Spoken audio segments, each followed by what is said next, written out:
On recommence, si ça vous va? Tout le monde est revenu? Est-ce que vous avez tout le monde autour de vous? C'est bon?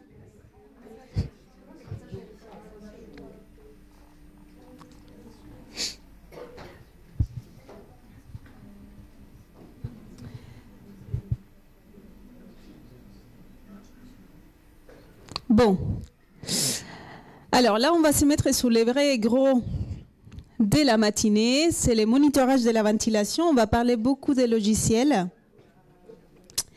et des lecteurs de courbes. Et on va faire tous les ateliers avec Estelle cet après-midi où on va pouvoir pratiquer. Alors, pour commencer, on va parler des logigrammes que je vous ai présentés tout à l'heure, des surveillances de la VNI. On va suivre tous ces logigrammes. On va voir quels outils on a pour suivre les malades sous VNI, les logiciels de ventilateurs et après la lecture.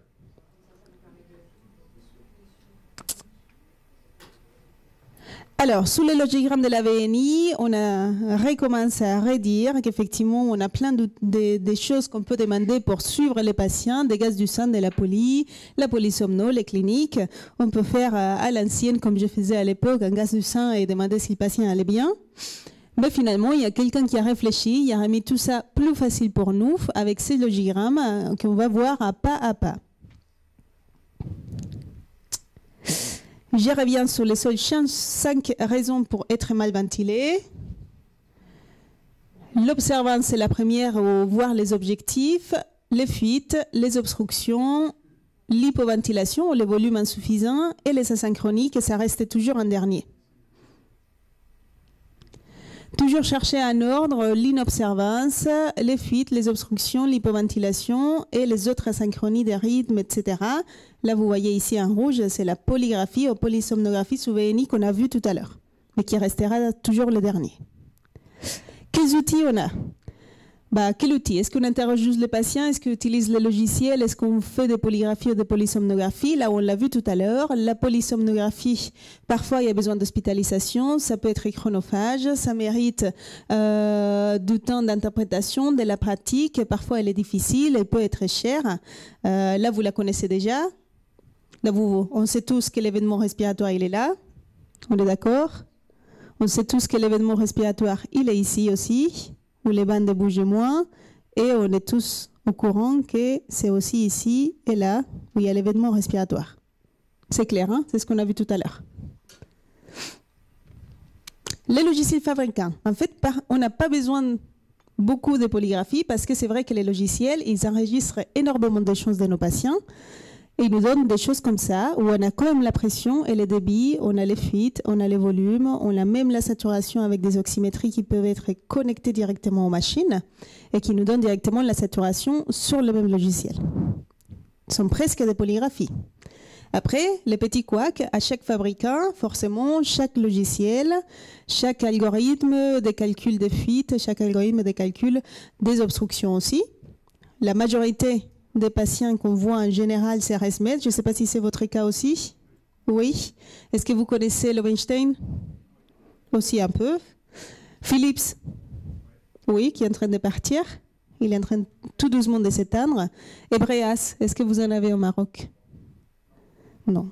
Bon, Breas aussi. Et après, bien sûr, il y a moi qui vais en Colombie pour faire des formations et pour faire des projets de coopération. Il y a toutes les marques chinoises qui viennent. Donc, il y a tous les machines qui sont quand même moins chères et qui s'utilisent dans d'autres coins du monde. Un logiciel différent à chaque fabricant. Ce qu'on est en train d'installer dans vos ordinateurs, celui de ResMed s'appelle ResScan. Philips, il avait aussi un. Lowenstein s'appelle Prisma. Breas et Hove aussi. Bon, chaque machine a un logiciel qui est plus ou moins similaire, mais il faut juste s'adapter. Qu'est-ce que je vais analyser quand mon patient il arrive en consultation?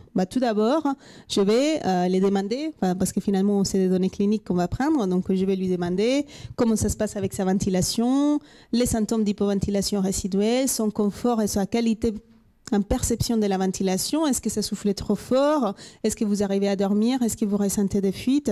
Est-ce que vous sentez que vous êtes coordonné avec la machine ou pas? Ensuite, je vais parce qu'on a dit de toute façon que l'indication de la ventilation, c'est l'hypoventilation. Il faut confirmer qu'il n'existe plus d'hypoventilation avec les traitements. Donc, on va faire des gazométries artérielles ou des capnographies nocturnes.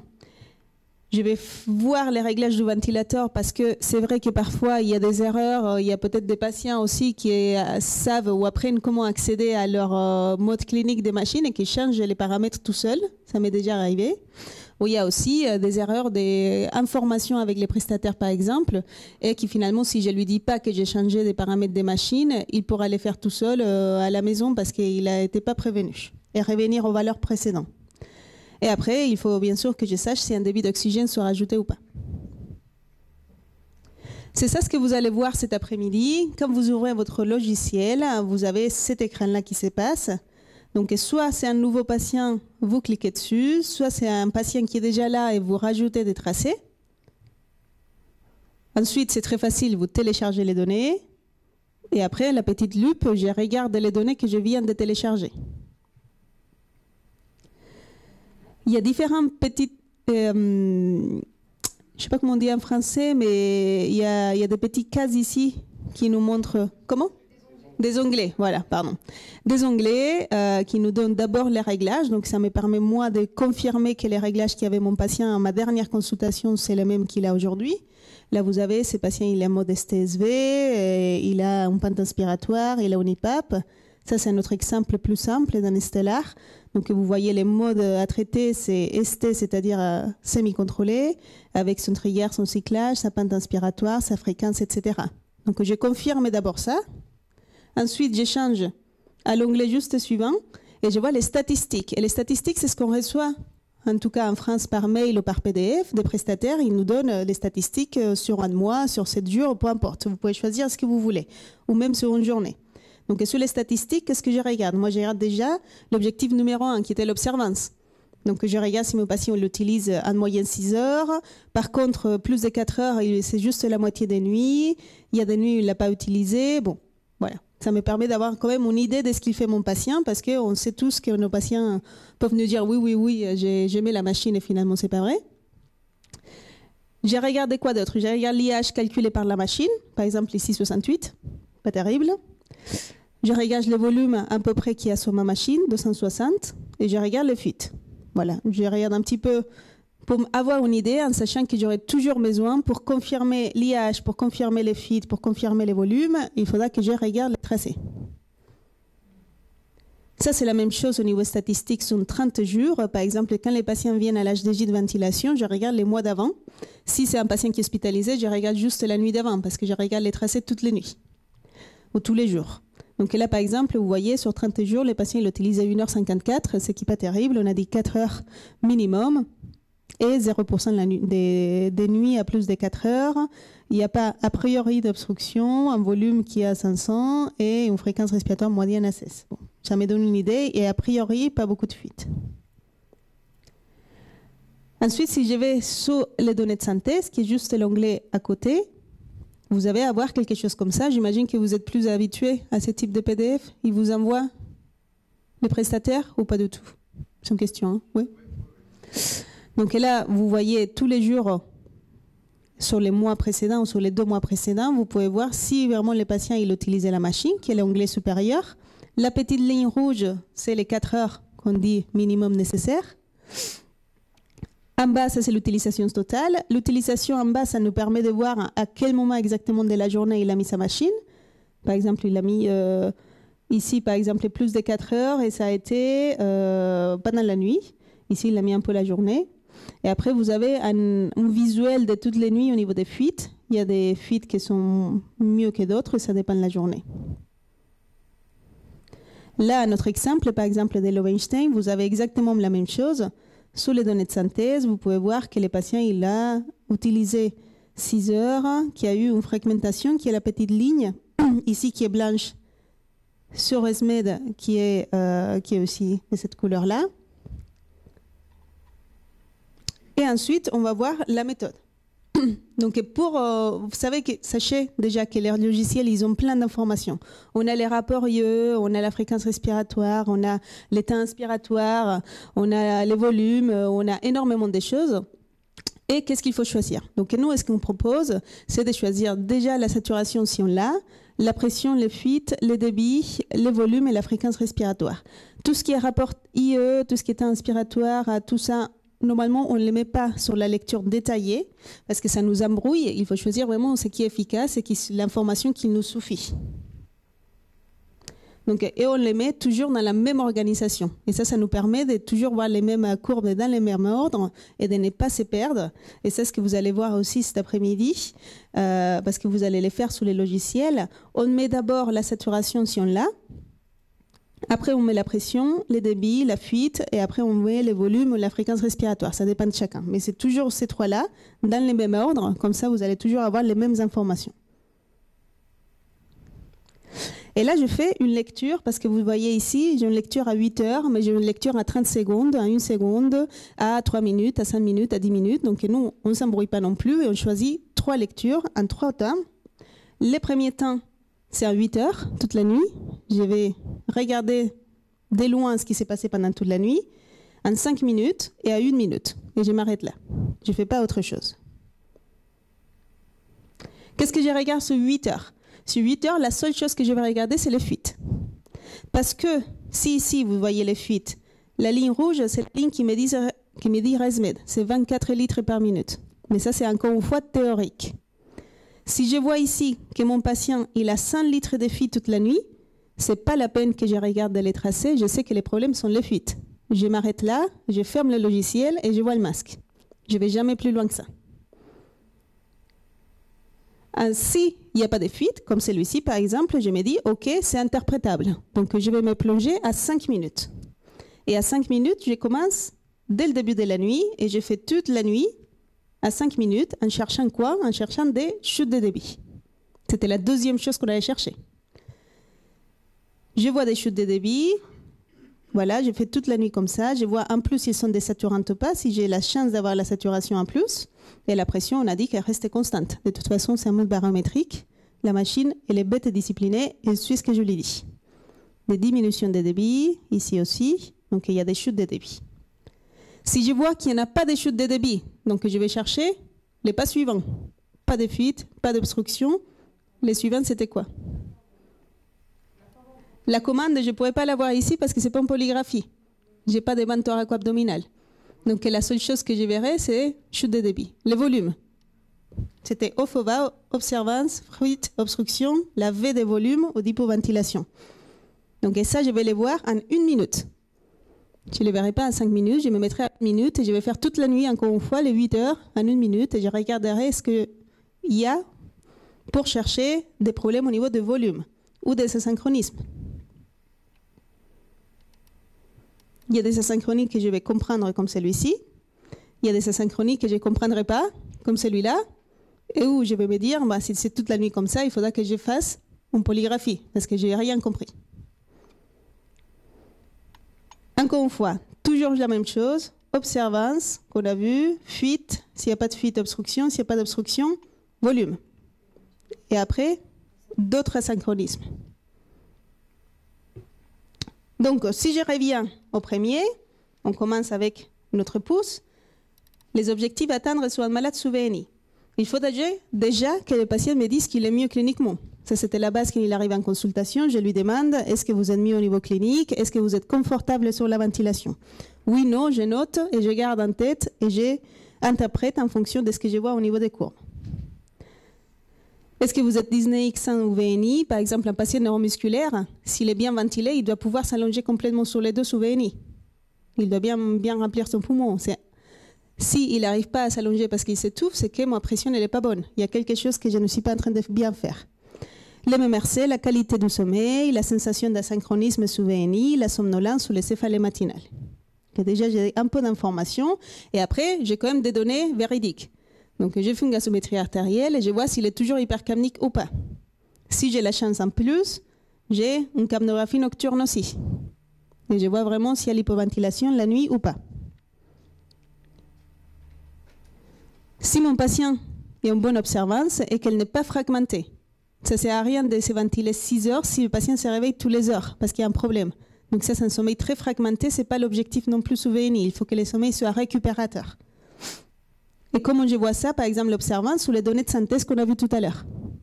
Ça va me donner déjà d'idées d'utilisation et de fragmentation aussi. Qu'est-ce que vous en pensez déjà des observances suivantes?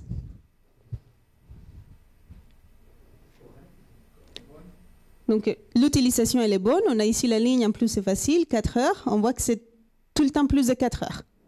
Qu'est-ce qu'on voit d'autre? C'est très fragmenté. Les patients ils se ventilent 7 heures, 1 heure, 3 heures, 1 heure, 3 heures, 1 minute, 7 minutes, 35 minutes. Est-ce que c'est récupérateur cette nuit pour les patients? Non. Donc il faut voir qu'est-ce qui se passe. Qu'est-ce qui les réveille? Est-ce que c'est la bouche sèche? Est-ce que c'est les rajustements des masques? Est-ce que c'est autre chose? Un autre cas, qu'est-ce que vous en pensez de celui-ci?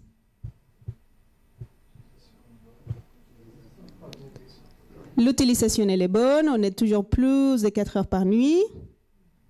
Au niveau fragmentation, pas très fragmenté. Une fois, après, on n'est pas non plus... voilà, hein. Il a le droit quand même de se réveiller une fois par nuit malade. Non, vous resterez sous Méni.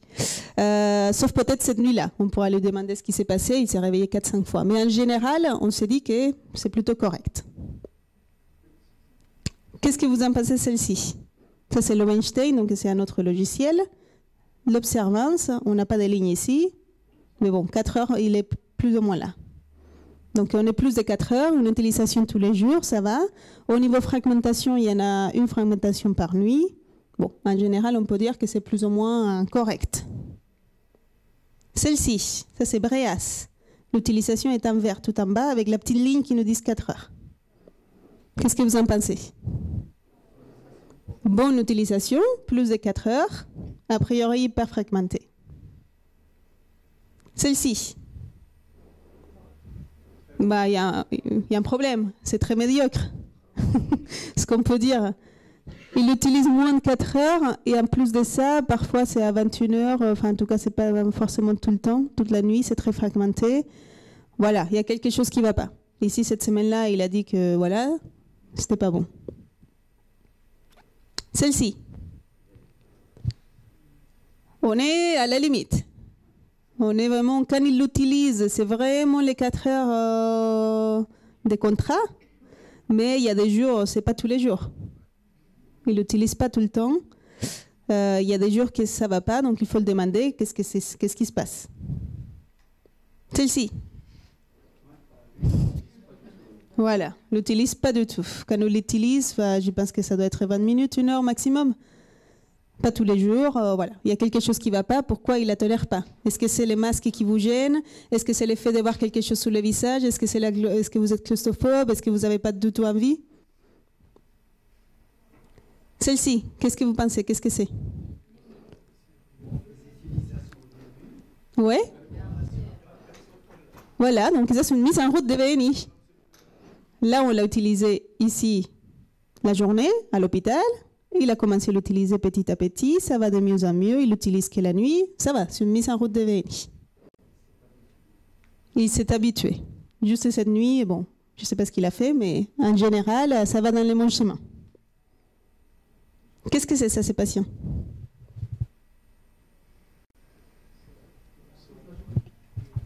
Des idées? Alors, celle-ci, c'est l'observance totale avec la ligne des 4 heures. Et celle-ci, c'est les horaires spécifiques avec la fragmentation. Il dort beaucoup avec sa machine. Est-ce qu'il y a d'autres choses qui vous interpellent? Ça en bleu, c'est la fréquence respiratoire. Oui. Et ça, c'est l'IH calculé, l'IH de vie. C'est le neuromusculaire? Non. Il reste? Ah, si. Alors, il y a des nuits, on est d'accord. Il y a des jours, il utilise une partie de la journée. Il y a d'autres jours, c'est complet ou non, une autre partie. Hein. On est d'accord? Là, ici, ils ne sont pas les chiffres, mais il y a des jours, c'est de 20h à 8h, et d'autres jours, c'est de 19h, c'est autre chose. Mais là, par exemple, c'est un travail posté. C'est une infirmière qui fait de la nuit. Donc elle ne dort pas avec sa machine et quand elle rentre chez elle, eh ben, elle dort la journée. Qu'est-ce que vous en pensez là? Oui, mauvaise utilisation. Il fait l'effort quand même tous les jours. Pas la nuit, c'est plutôt l'après-midi. Voilà, une sieste. Donc là, par exemple, c'est le patient, il s'est trompé, il est venu avec sa machine en disant ça, c'est un neuromusculaire. Ça, c'est ma machine de nuit. Et en fait, c'était la machine qu'il a dans le salon pour se ventiler l'après-midi. Et il n'a pas ramené sa machine la nuit. Voilà. Il a 2 machines. Celle-ci, 4 heures ici. C'est Bréas. Là, il est parti en vacances. Et là, c'est la ventilation plaisir. C'est pour me faire plaisir. Il dit, ah, demain, je vais voir les pneumologues, bah, je vais mettre ma machine 8 heures. Mais, enfin, tous les autres jours, c'était quand même, c'était pas ça. C'était pas ça. Celle-ci. Utilisation 4 heures. Oui, en général, sauf quelques jours. Que si vous voyez bien, c'est toujours samedi, dimanche, un petit peu comme ça. Il y a les week-ends, il y a des week-ends, c'est pas ça. Il est parti, il n'a pas envie de ramener sa machine, c'est bon. Mais sinon, en général, quand il l'utilise, ça va. Un petit peu fragmenté, mais pas beaucoup. Pas trop, en tout cas. Bon, une fois qu'on a vu l'observance et la fragmentation, on s'intéresse à voir la saturation la nuit et pas d'oscillation. Donc, on s'est mis à un seuil de sous-ventilation. Il ne faut pas qu'il désature plus de 10% de la nuit. Et il ne faut pas qu'il y ait beaucoup d'oscillations de saturation non plus. Donc, ça implique qu'il faut faire des oxymétries aux patients. Des oxymétries qui peuvent être à côté de la machine, donc pas du tout reliées à la machine, comme un nonan habituel, ou un oxymètre qui s'attache directement derrière la machine et qui nous permet de voir la saturation en même temps comme on a vu tout à l'heure. Qu'est-ce que vous en pensez des oxymétries sous VNI suivantes? Là, c'est juste un nonan, une oxymétrie qui n'est pas attachée à la machine. C'est un obstructif. Il fait des apnées, il fait des obstructions, il y a un peu en dents de scie, un peigne. Est-ce qu'il y a d'autres choses? Ben, il commence à 85 quand même de cette façon. La fréquence de base, et on est à 60. Ah, la saturation, pardon. La saturation, oui, de base. De base, elle est à 85. Donc, c'est quand même pas terrible. Il faut savoir ce qui se passe. Si c'est un obèse, oui, exactement. C'est sous VNI, une oxymétrie sous VNI, un air ambiant. C'est pour ça qu'il faut demander en amont, est-ce que vous avez l'oxygène? Pas, voilà, parce que parfois, c'est la première fois que vous voyez le patient. Et il oublie, les patients, forcément, de dire qu'il a l'oxygène ou pas. Donc, il faut avoir toutes ces données pour interpréter. Donc là, on est d'accord, il y a quelque chose qui ne va pas, il désature toute la nuit. En plus de ça, effectivement, il doit faire quelques événements. Oui, il faut augmenter les deux si cette désaturation, c'est lié à une hypoventilation.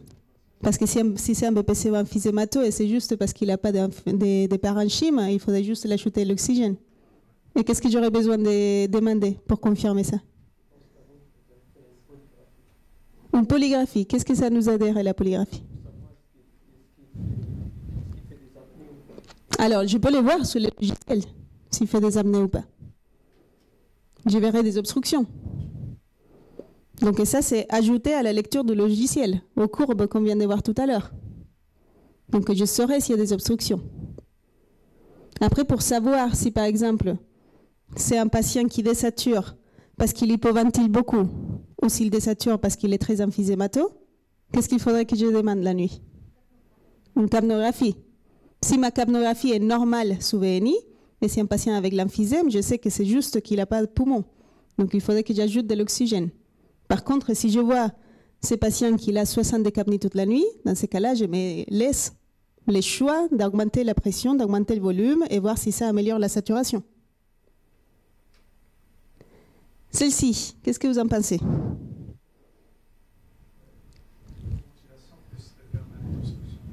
Il y a des phénomènes de désaturation comme ça.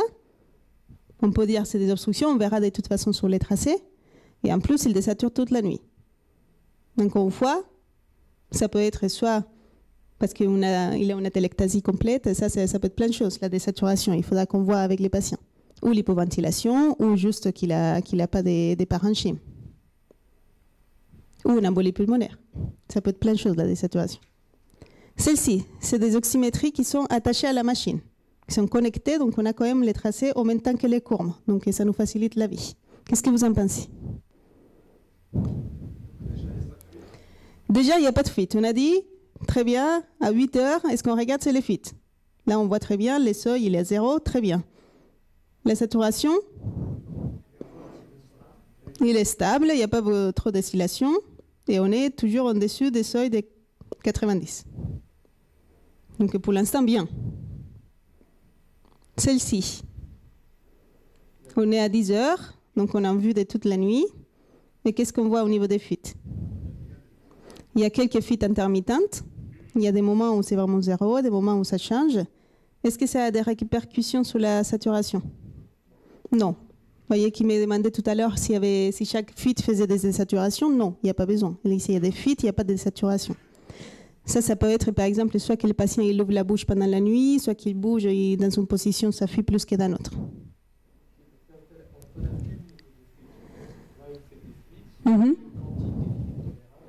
Ah.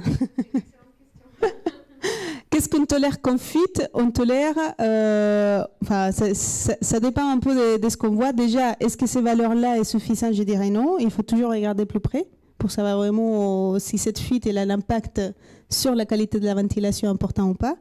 Et après, ça dépend de tout ce qu'on voit à côté. Là, il ne désature pas. Si il a un bon contrôle de la CAMNI, si, bien sûr, j'aimais bien que ça soit 0 toute la nuit, mais si on a c'est un patient où on a déjà essayé 10 masques et c'est celui qui convient le mieux, ben on fait avec ça. Ça dépend de la situation. Ça, c'est la saturation, la pression et le débit. Il n'y a pas de fuite. Qu'est-ce que vous en pensez de la saturation déjà? Elle baisse un petit peu, oui. Ça a l'air de commencer ici.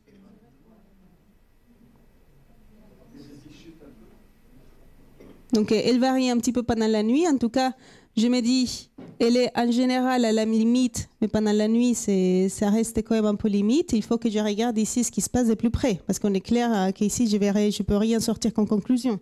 Il faut que je me rapproche à 5 minutes, plus à 1 minute. Cette saturation, qu'est-ce que vous en pensez?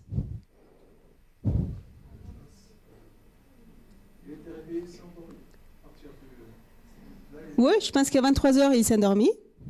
Voilà, donc ça commence à diminuer ici. Puis, il y a plein de choses qui se passent. Plus il y a énormément de choses qui se passent, probablement, il y a des moments de sommeil paradoxal ici. Mais en tout cas, on n'est pas content, il faut qu'on voit ce qui se passe. Voilà, on avait dit qu'il y avait 5 raisons. Donc, la première, c'était observance ou objectif. Si vraiment j'ai tout ça qui est bon, amélioration clinique, je contrôle mon hypoventilation, il ne désature pas, il y a une bonne observance, il n'y a pas de fragmentation. Dans ces cas-là, tout va bien, je reste pareil et je ne change rien. Je continue avec les mêmes paramètres. Si tout ça s'accomplit, bien entendu. Qu'est-ce qui se passe s'il y a une de ces choses-là qui ne va pas? Même si c'est juste une, il faut que je suis.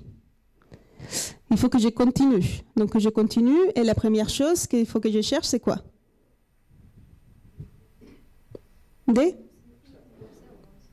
Oui, l'observance était là. Effectivement, donc l'observance, elle est déjà vue. Une fois que j'ai passé l'observance, les fuites. L'étape numéro 1, c'est les fuites. C'est les problèmes dans la grande majorité de ventilation. Donc c'est la première cause d'altération de la fiabilité des données aussi. C'est les fuites. Et vous me demandez, alors, il faut savoir sur les fuites qu'il y a plein de choses. Les logiciels, vraiment, ils font un peu comme ils veulent, chaque fabricant. Donc, il faut que je sache si le logiciel me parle de fuite non intentionnelle ou de fuite totale, qui inclut la fuite intentionnelle qui évite la réinhalation de CO2. Il faut déjà que je regarde plusieurs nuits, parce qu'il y a des patients, ça dépend de, ou s'ils sont dépendants notamment, s'il y a un auxiliaire de vie qui les met les masques ou un autre, ça peut changer aussi. Il n'existait pas de valeurs seuil acceptables. Ils nous disent 24 litres par minute ResMed, mais ce n'est pas forcément ça où je tiens. Je regarde toujours parce que je sais qu'il y a des erreurs. Donc il y a 2 seuils que je considère bien, c'est fuite nulle, c'est-à-dire 0 ou 1 toute la nuit, ou fuite majeure, c'est-à-dire 5 litres par minute toute la nuit. Dans ces cas-là, je ne regarde même pas les tracés, je passe à autre chose. Et il faut regarder les données détaillées, quels que soient les résultats toujours, parce qu'il y a des erreurs. Là, petit rappel, sur un masque de VNI, j'ai mis un masque bucco-nasal, il y a toujours la fuite intentionnelle, qui évite la réinhalation de CO2, qui évite qu'on respire dans un sac plastique fermé, et la fuite non intentionnelle, qui est toute la fuite qui touche le visage du malade. Donc ça, c'est la fuite qu'on ne veut pas. Si vous ajoutez la fuite intentionnelle à la fuite non intentionnelle, vous avez la fuite totale. Il y avait des respirateurs et des logiciels qui vous donnaient la fuite totale, et pas la fuite non intentionnelle, et ce n'est pas les mêmes litres par minute, parce qu'on se rajoute celle-ci. ResMed, il vous donne toujours la fuite non intentionnelle. Et son seuil à eux, qui en théorie est 24 litres par minute. La fuite non intentionnelle, ça peut être n'importe où dans les masques, ça peut être devant comme celle-ci, ça peut être sur les petits ronds, ici comme cette airfit, ou ça peut être ici devant. Mais en tout cas, ça vise toujours à éviter la réinhalation de CO2. Attention sur ces masques-là qu'on voit beaucoup en réanimation, c'est un code international, c'est un code bleu, et ça veut dire, attention, il n'y a pas de fuite ici. Donc il ne faut surtout pas, ça marche. C'est les masques des ventilateurs de réanimation parce qu'ils sont double branche. Il y a une branche inspiratoire et expiratoire. Par contre, si vous mettez ces masques-là avec un circuit simple de VNI, finalement, le patient il va respirer dans un sac plastique. Et les sacs plastiques, c'est ce qu'on donne aux crises d'angoisse pour éviter l'hypocapnie, pour qu'ils réinhalent leur propre CO2. Donc, ce n'est pas ce qu'on veut. Si on veut utiliser ce type de masque-là, il faut toujours ajouter quand même une valve expiratoire. Donc sur les fuites, il y a plein de choses en plus parce que les fabricants ont calculé la fuite par rapport à leur masque à eux. Et on sait tous qu'on met un masque Lowenstein ou un masque Philips ou un masque Fischer-Paykel avec une machine ResMed. Donc ils ne sont pas aussi performants à calculer la fuite. Donc ils sont très bons quand c'est leur masque à eux, mais quand ce n'est pas leur masque, ils sont un peu plus perdus. Ils ne sont pas bien estimés. Et en plus de ça, notre vraie vie aujourd'hui, c'est qu'on a énormément de masques parce que tout le monde veut sortir des masques nouveaux, sortir des masques plus performants. Donc c'est bien, on a plein d'options, mais par contre, on mélange les types de fabricants et les logiciels, ils se sentent perdus. Donc c'est pour ça qu'il ne faut pas juste retenir les seuils de fuite qui nous donnent les fabricants. Il faut quand même qu'on regarde l'aspect du tracé pour voir si les fuites sont significatives ou pas. Néanmoins, même si c'est moins performant, suivre quand même les fuites, ça nous aide. C'est-à-dire à détecter précocement par un prestataire les fuites et faire quelque chose, ça augmente quand même la compliance chez le patient. Petit rappel de ce qu'on a vu tout à l'heure, on s'est centré que sur les barométriques. Sur les fuites non intentionnelles, la pression reste stable parce que ma machine elle est bête et disciplinée, sauf si une fuite massive. Et dans ces cas-là, elle n'arrive même pas à pressuriser la IPAP que je lui ai demandé. Et le débit ou les volumes augmentent. On est d'accord? Donc, on a dit qu'on voyait les fuites à 8 heures, mais aussi on peut détecter les fuites significatives à 1 minute. Par exemple, je vous mets cet exemple-là, 15 litres par minute, c'est-à-dire pour ResMed, c'est OK, mais quand je vois ces tracés-là de débit, je me dis que c'est pas bon. Que mon patient il n'est pas assez bien ventilé et que ces fuites, même si c'est 15 litres par minute, c'est peut-être parce qu'il a mal calculé les niveaux de fuite parce que c'est un autre masque, mais en tout cas, il faut la changer. Et là, cette image, il faut que vous la retenez, c'est les fuites à 1 minute. Et comme on sait s'ils sont significatifs ou pas.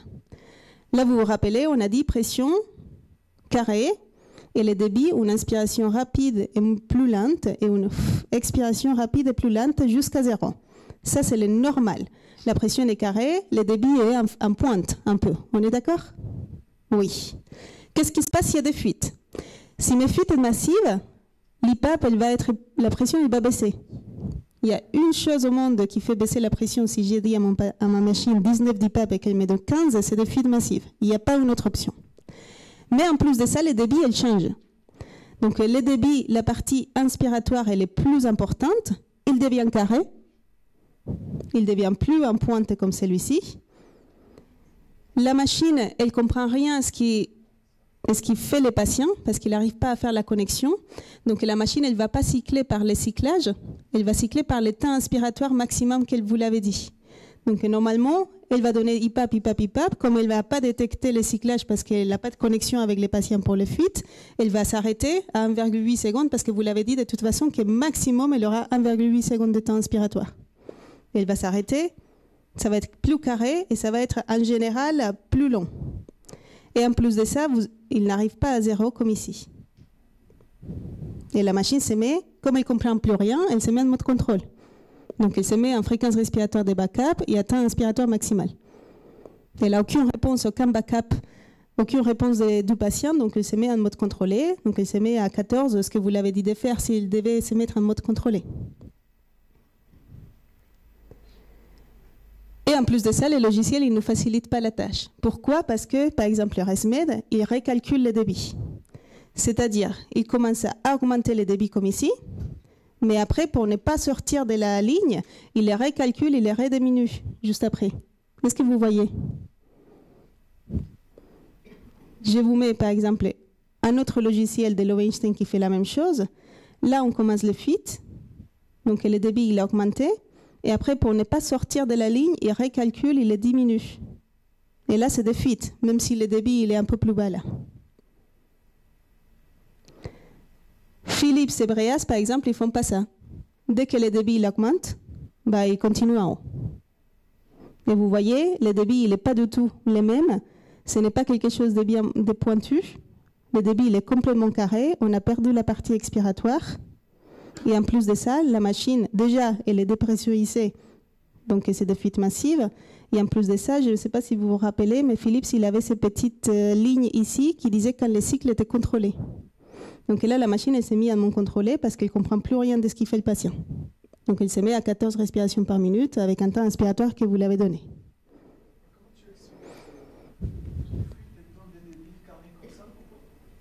Les débits carrés? En fait, parce que là, oui. Bah, sur les autres aussi, c'est plus carré, c'est moins pointu, parce que de toute façon, là, elle va avec une IPAP qui est au maximum jusqu'au bout, au temps inspiratoire maximal, et ça redescend. J'ai plus une inspiration moins rapide et moins importante après, parce que mon thorax, il est rempli, mais j'ai juste de l'air qui sort, et après qui s'arrête. Donc ça fait presque comme en pression.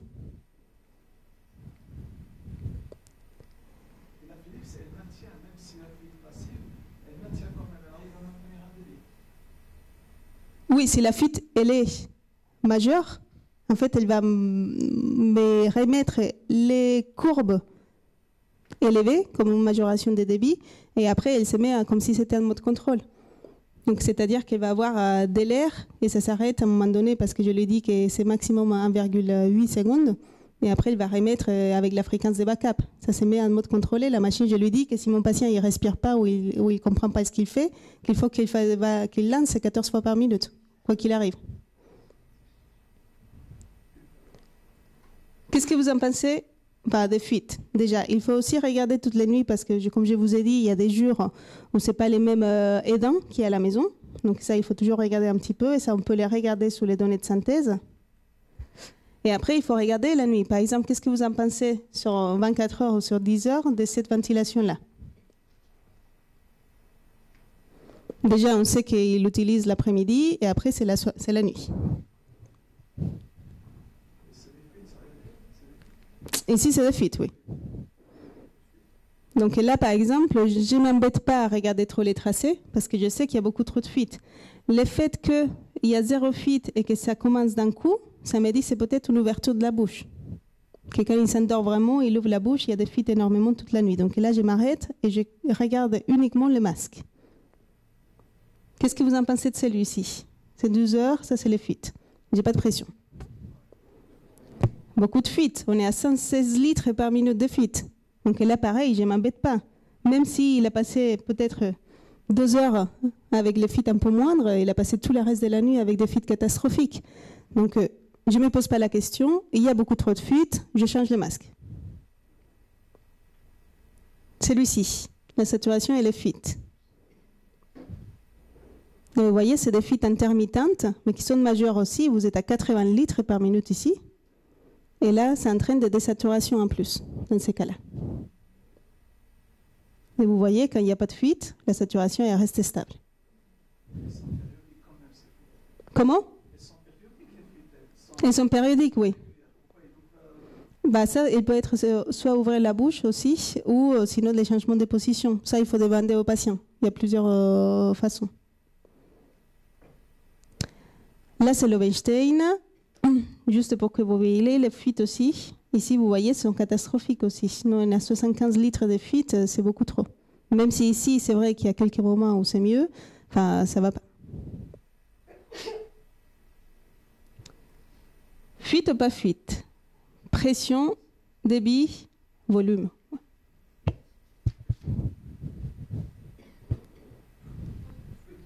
Fuite. Elles sont où les fuites?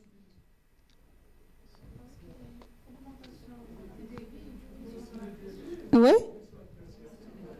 Ça a diminué la pression dans ma machine qui ne fait pas ce que je lui demande, donc fuite. En plus de ça, on confirme, il y a une augmentation du débit et une augmentation du volume calculé aussi. Parce que ce n'est pas un volume mesuré. Donc il y a majoration de débit, majoration de volume calculé par la machine. Ça, c'est la pression, le débit, fuite ou pas fuite? Fuite. Elle est où la fuite? Là où il y a une augmentation de débit, en plus de ça, une dépressurisation. Donc effectivement, fuite à plus de 100 litres ici. Fuite ou pas fuite? Peu compliqué. Pression, débit. J'ai ça. Bon. Le débit n'a pas tellement augmenté. La pression, elle diminue. Donc il y a forcément une fuite, si je suis à mode d'essai de toute façon. Et là, effectivement, il y a une fuite qui commence là. Vous avez une petite augmentation des débits, mais on a dit ResMed, il récalcule le débit. Donc il a rediminué ici. Mais au tout le début, il y avait une augmentation. C'est tellement artefacté que peut-être que ça a été mal, non? Qu'est-ce que c'est? C'est tellement artefacté Oui. qu'on a l'impression que le malade peut être réveillé. Ici? Oui. Oui, oui, oui. Là, de toute façon, c'était avant de l'enlever.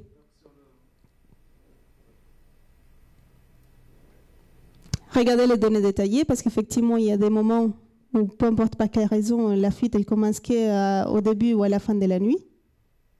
Il faut essayer de demander et d'enquêter avec les patients. Qu'est-ce que vous en pensez de celle-ci? Beaucoup de fuites. Donc pareil, je m'arrête là. Ça, c'est beaucoup de fuites toute la nuit, même si jusqu'à 1 heure ça allait. Et en plus de ça, vous voyez, il y a des altérations de pression. Fuite ou pas fuite? Ça, c'est à 1 minute.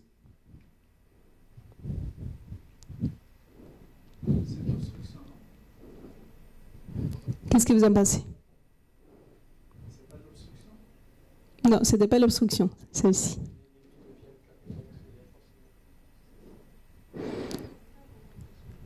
Donc là,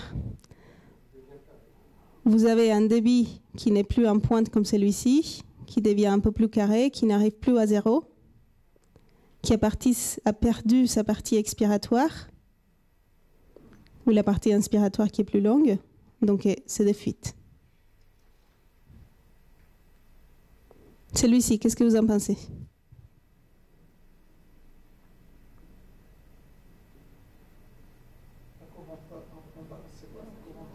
C'est les fuites.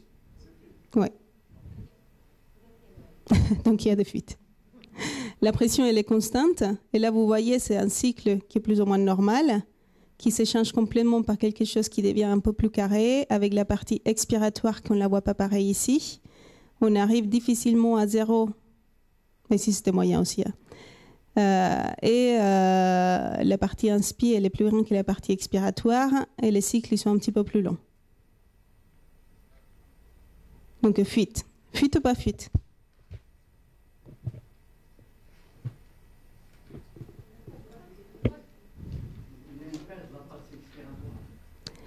Il y a un peu de partie expiratoire, mais la inspiratoire est plus importante que l'expi. Il y a le débit qui est carré, alors qu'il ne devrait pas l'être.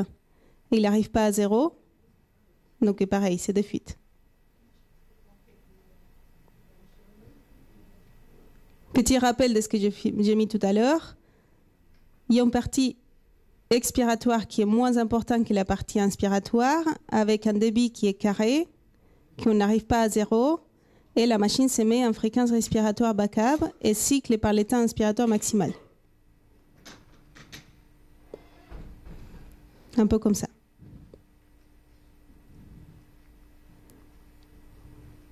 D'accord ?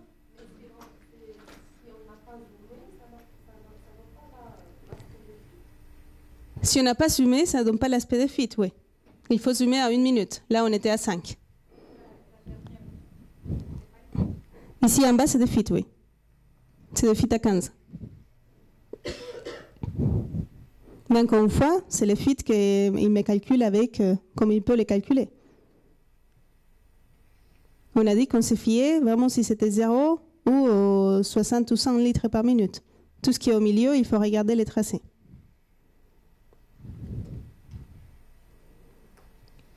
Alors, si je ne vois pas de fuite, ou si je vois des fuites, pardon, il faut optimiser les masques. Et après, je reviens en haut et je regarde tout pour voir si c'est mieux et je regarde les fuites. Si finalement, je n'ai pas de fuite, qu'est-ce qu'il faut regarder d'abord? Les obstructions. Donc, j'ai une suspicion d'une obstruction. On avait dit, en mode barométrique, la pression, elle est stable, et le volume, et le débit diminuent. On a dit qu'on voyait les obstructions à 5 minutes. Qu'on faisait les 5 minutes, un peu comme la polygraphie, on voyait des chutes de débit. La détection automatique des obstructions, ça va bien quand tout va bien. S'il n'y a pas de problème, s'il n'y a pas de fuite, etc., c'est un très bon calcul. Mais s'il y a un petit désaccord, on est plus embêté. Il faut quand même regarder les données détaillées. Parce que par exemple, ça peut arriver qu'il nous met un IAH à débit à 4 et que pour autant, on voit quand même pas mal d'obstructions. Qu'on dit qu'il faut quand même regarder les courbes aussi. Là, par exemple, il y a des diminutions de débit, là aussi, qui ne sont pas forcément détectées tout le temps. Donc, il faut toujours regarder les courbes à 5 minutes aussi pour confirmer et estimer nous-mêmes combien d'obstructions il y en a et s'il faut les traiter. On s'était dit qu'un seuil sous VNI à 10, ça serait l'idéal, à moins de 10 par heure, avec une bonne sensibilité spécifiée pour intervenir ou changer au niveau des pressions. Qu'est-ce que vous en pensez de ces tracés-là, par exemple? Des obstructions? Un peu là, là, là aussi. Celle-ci?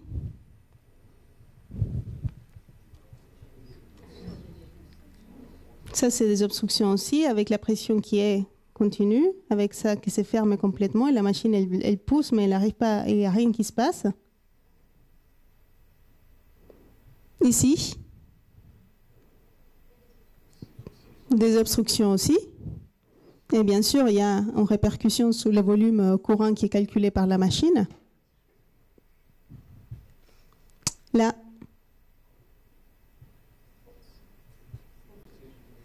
oui, je suis un peu plus loin, je suis à 10 minutes. Je devrais être à 5 minutes, mais ça fait aussi des obstructions avec diminution des volumes. Ici, vous avez encore des obstructions qui sont assez longues, avec un plus de saturation juste après.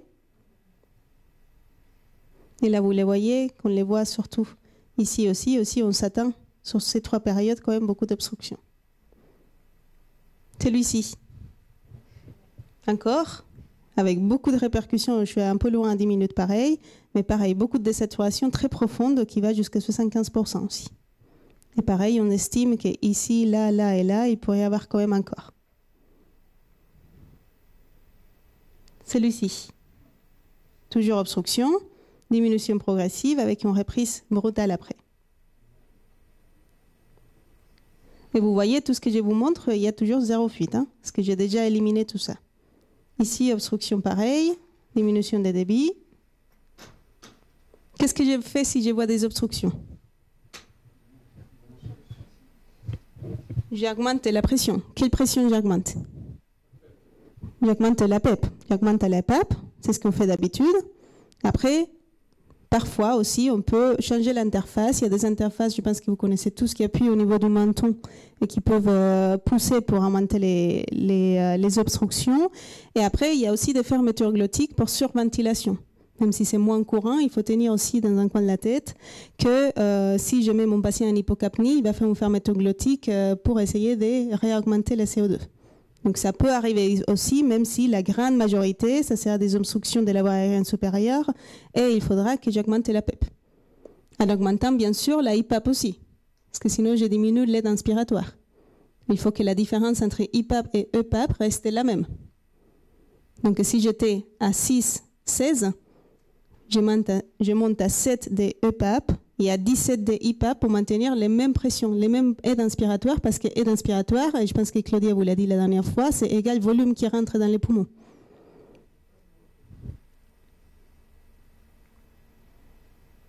Étape 3, je n'ai pas vu ni des fuites, ni des obstructions, et mon patient, il n'accomplit pas tous les objectifs. Donc je vais chercher, la troisième chose, c'était les volumes, la V des volumes, c'est-à-dire des hypoventilations qui n'est pas traitée, une sous-assistance ventilatoire. Comment je peux diagnostiquer ça? Il y a deux façons. Soit je regarde les volumes qui me dit la machine, soit je trouve des asynchronismes qui me disent qu'il y a une sous-assistance ventilatoire. Il y a deux façons de faire. On va se centrer d'abord sur les volumes. Et sur le volume, il faut faire attention parce qu'on n'est pas avec un patient intubé avec un ballonnet gonflé où on sait exactement combien ça rentre et combien ça sort.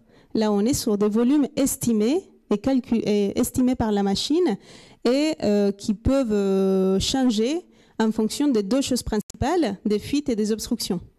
Si j'ai des fuites, mon débit il augmente, donc ma machine elle estime que mon patient il reçoit plus d'air. Donc les volumes il va être surestimé. Il va me mettre des volumes de 1000, des volumes de 1500 millilitres. Il va me dire la machine que mon patient il a reçu ça alors qu'il y a eu énormément de fuites et tout cet air il n'est pas rentré dans le poumon, il est sorti. Et au contraire, si je vois des obstructions à répétition, et mon patient il a 600 toute la nuit, il va me dire votre volume moyen c'est 300. Donc il va sous-estimer les volumes qui rentraient vraiment à chaque respiration du patient. Donc une fois j'ai compris un peu ça, par exemple, qu'est-ce que vous en pensez d'un volume de 1000? Alors déjà, il y a une bonne observance. Il est fragmenté. Et ce qui, moi, m'attire l'attention aussi, c'est qu'il y a un seuil ici et le verre, il est en dessous toutes les nuits. Donc, il y a quand même un peu de fuite. S'il y a des fuites et la machine elle me dit 1000 millilitres, il est en train de surestimer les volumes qui rentrent vraiment dans les poumons. Par exemple, ici, c'est un volume médian de 350 millilitres. Qu'est-ce que vous en pensez? Ça, c'est les pressions, les débits, ça, c'est le volume. Votre machine, elle vous dit, mon patient, il a 300, en moyenne, toute la nuit, il a 350 millilitres.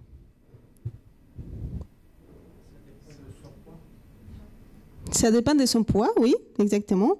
Mais est-ce que si on, par exemple, j'ai bien calculé, donc très bien, j'ai calculé que le volume théorique pour ce patient, c'est 450. Donc là, vous voyez, il y a des obstructions, effectivement. Et quand il n'y a pas d'obstruction, par exemple ici, mon volume, il est à 500. Mais quand il y a une obstruction, le volume, il est à 100. Donc il a fait la moyenne. Si j'ai ça toute la nuit à répétition, il me dit j'ai 350. Donc les traitements dans ces cas-là, il faudra, comme j'ai déjà regardé les obstructions, il faut traiter les obstructions pour savoir vraiment les volumes. Il n'y a pas besoin d'augmenter les volumes, d'augmenter les pressions, il faut juste traiter les obstructions.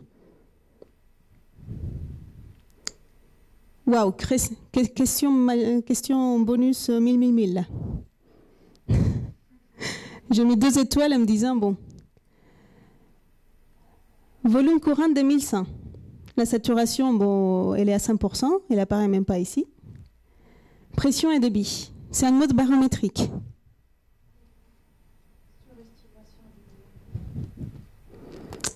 Alors, ça, c'est une question un peu piège déjà. Donc là, c'est le mode barométrique. Ici, ce qui m'interpelle, c'est que j'ai vraiment rien qui se passe en dessous de 0. Donc en fait, c'est un patient qui a un circuit avec une valve expiratoire. Bref. Mais même s'il y a un circuit avec une valve expiratoire et toutes ces parties-là, je la perds, je peux savoir, je peux comprendre lesquels c'est les problèmes. C'est carré, il y a des fuites. Même si j'ai perdu ces parties-là parce que c'est un circuit avec une valve expiratoire, je vois qu'en mode barométrique, mon patient, il a un débit qui n'est pas en pointe comme ça. Donc c'est carré, il y a des fuites. Et en plus de ça, je me dis que 1100 millilitres, quand même, c'est beaucoup. Donc c'est les fuites massives qui surestiment les volumes aussi.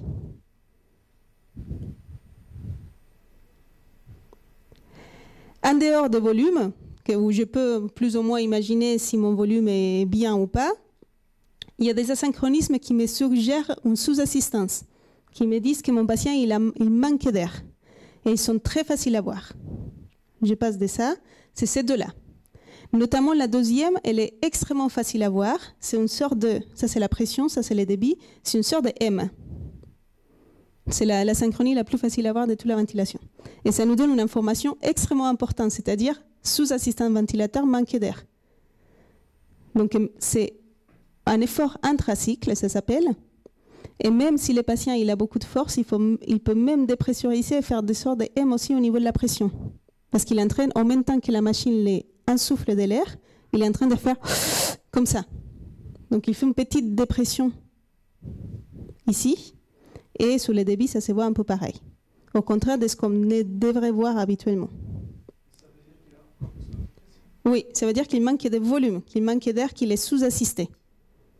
Et l'autre asynchronie, c'est celle-ci. Et en fait, c'est un aspect de cloche. Moi, je les vois toujours comme une cloche. C'est un aspect de cloche. Donc, pareil, il est plus en pointe, il n'est pas carré, il est arrondi comme une cloche. Et ça, c'est aussi un signe, un asynchronisme de manque d'air. Là, par exemple, vous avez des exemples, des efforts intracycles. Vous avez des espèces de M partout dans le débit, même sur la pression. Donc là, votre patient, il est en train de vous dire, j'ai besoin de plus de volume, de plus de pression, j'ai besoin d'aide inspiratoire.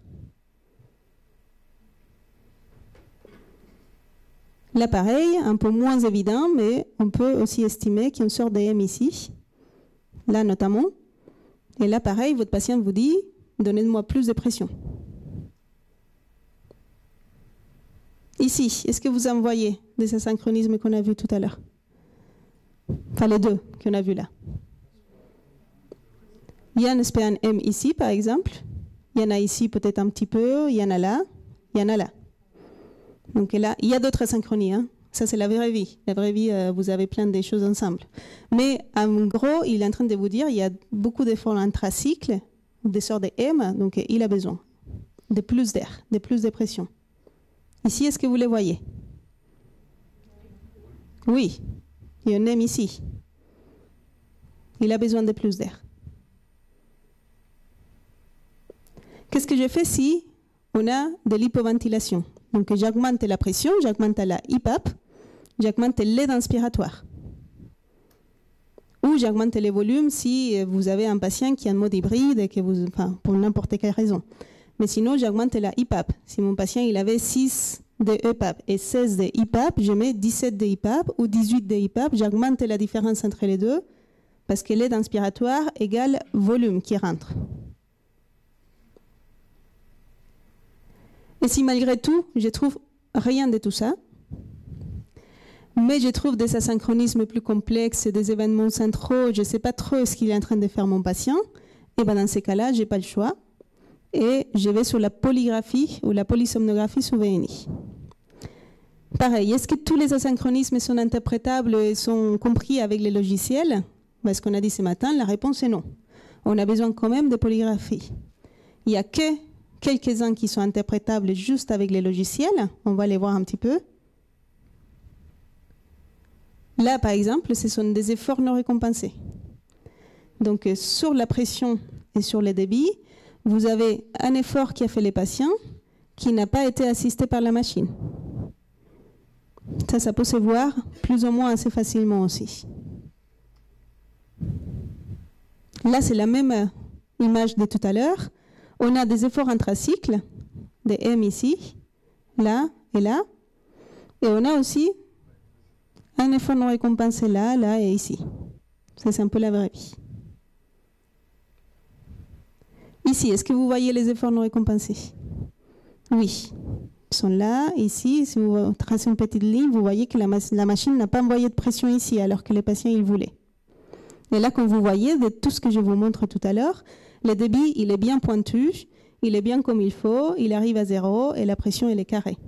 Je ne vous ai pas montré des choses qui nous suggèrent des fuites de toute façon parce qu'on a déjà éliminé les fuites auparavant.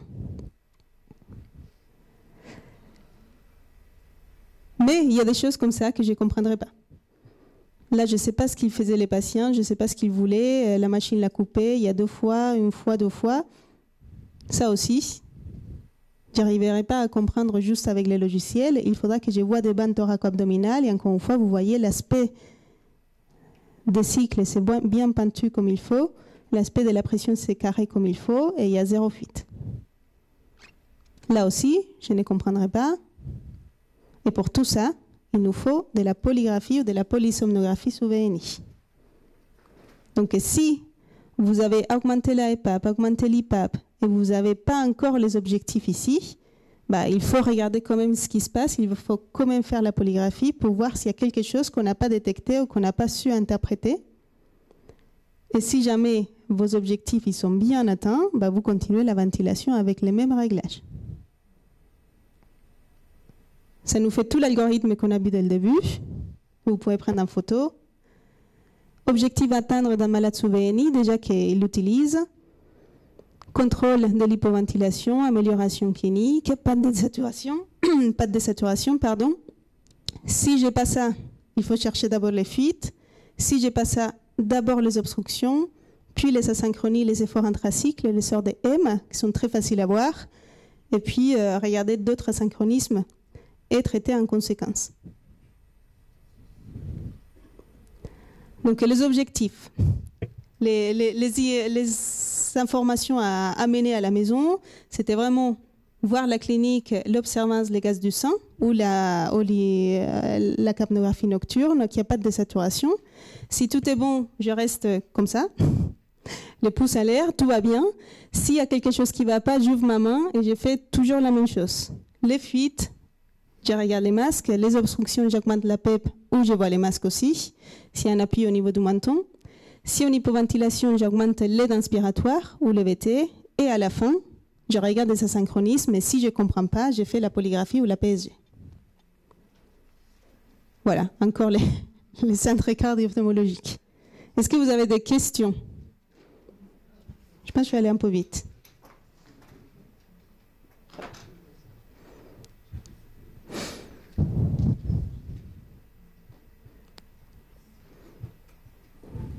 Est-ce que vous avez des questions sur l'algorithme? On verra de toute façon des exemples tout à l'heure avec Estelle. On va voir des polygraphies, on va voir des tracés de VNI. Est-ce que la polysomno, finalement, on n'en avait pas besoin? Non, pas trop. Non. La polysomno, on la réserve que pour des patients très complexes avec souvent soit de l'hypoventilation, des phénomènes centraux par exemple,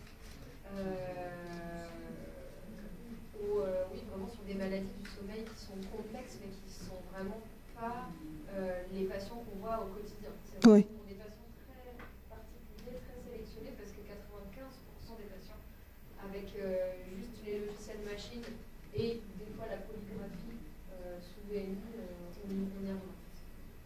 Parce que finalement, la polysomnographie, c'est l'électron supérieur. Oui, c'est ce que ça Ah oui. Si jamais on doute que le malade dort, c'est le temps. Oui. À la limite, les micro-éveils, c'est normal chez eux. Les cycles de sommeil complètement perturbés, c'est normal chez eux. Oui. Donc peut-être voir est-ce que le malade vraiment Oui. Et aussi, après, ça dépend, mais aussi pour voir les mouvements des jambes aussi, parce que, par exemple, mon polygraphe à moi, il n'a pas les jambes, donc bon, pour voir s'il y a des mouvements périodiques des jambes aussi.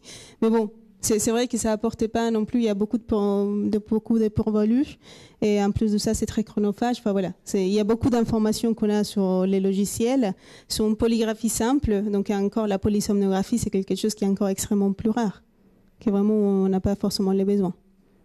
Après, vous faites avec Jésus Gonzalez, vous faites des polygraphies, mais par exemple, à l'unité de ventilation, il demande systématiquement des polysomnographies parce que les centres de sommeil de la Pitié, il ne fait pas de polygraphie, il ne fait que des polysomnographies. Donc ça, c'est une question de est-ce qu'il y a dans chaque centre. Et c'est vrai que nous, au final, c'est soit pour des patients très sélectionnés où on a ce recours-là, ou pour les protocoles de recherche. Maintenant, c'est vraiment les deux. Ouais.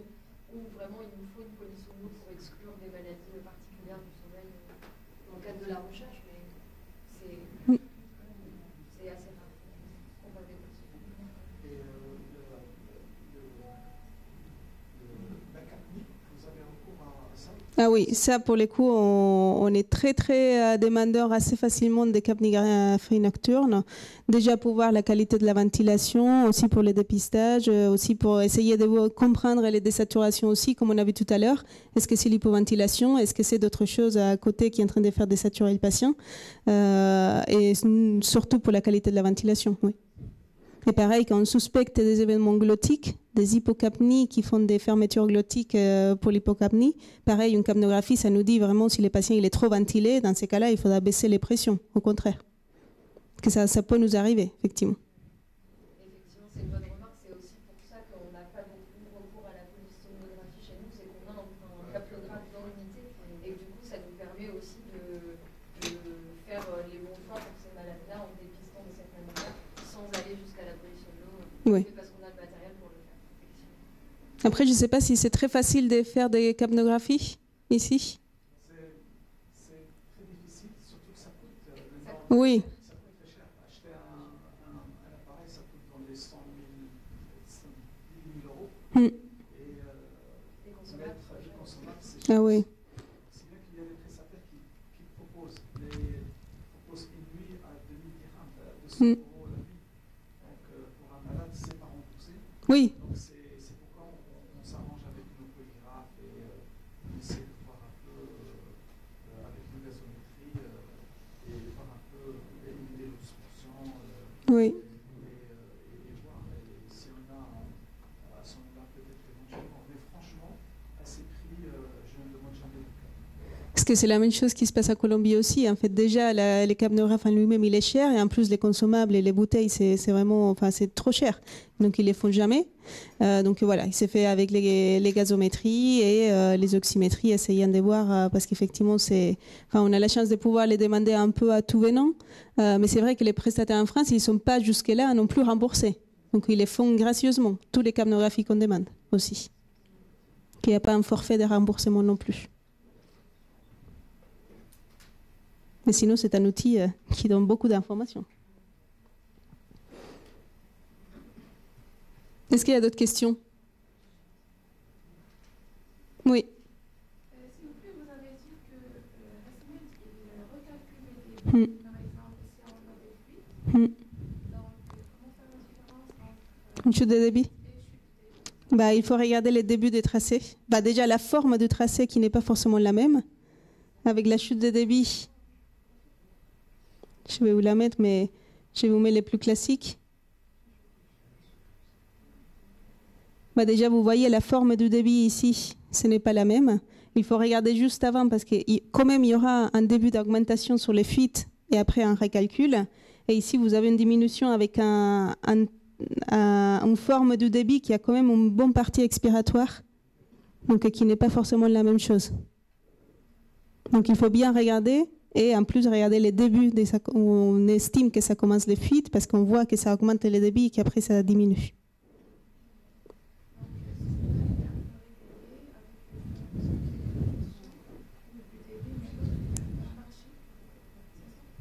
Alors, c'est pas forcément... Là, c'est une diminution progressive et normalement, c'est très court aussi. Alors que sur l'autre, vous allez voir quand même l'augmentation du débit avec une diminution, plus la forme du débit de fuite qui n'est pas celle-ci, par exemple. Là, vous voyez, c'est très clair qu'il y a une obstruction ici. Alors que sur les autres, même si c'était une diminution des débits, la forme du débit n'est pas la même. Et ici non plus. Des fois, tu as le logiciel qui te donne que tu as écrit. Quand tu regardes ta courbe de débit, elle est parfaitement bien décrite, parfaitement bien dessinée, Oui, avec la courbe expiratoire. oui. Et ça, c'est quoi? C'est un problème Et c'est un problème de calcul. C'est la même chose. C'est un problème de calcul de la machine du taux de fuite par rapport au masque et par rapport à la calibration aussi. Oui, c'est ça. Ça peut être aussi des fois le masque qui est mal calibré dans les paramètres. On a mis nasal alors que c'est un masque nasobuccal, par exemple. Mhm. Le tuyau qui n'est pas bien calibré, le diamètre, la longueur. Oui, parce qu'il appartient à notre constructeur. aussi, oui. Donc c'est dès là tout l'intérêt de regarder, tant pour détecter des fuites comme pour confirmer l'absence de fuite alors que les logiciels le disent. Que le patient il est bien, que tout va bien, enfin il n'y a pas besoin. Si la forme du débit est parfaitement bien, effectivement c'est un mauvais calcul quoi qu'il arrive.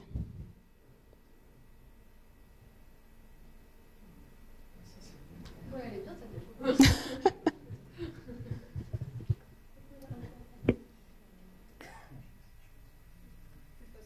Je vous passerai les diapositives, les diaporamas pour que vous l'aviez.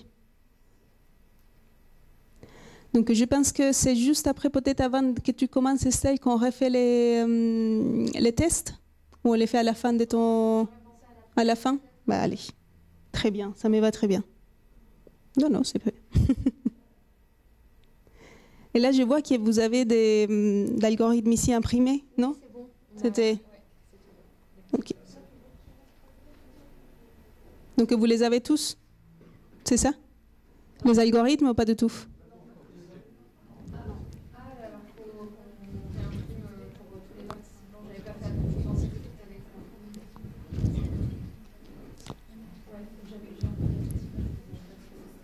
On vous donnera comme ça déjà l'algorithme plus les autres documents qu'on vous avait mis.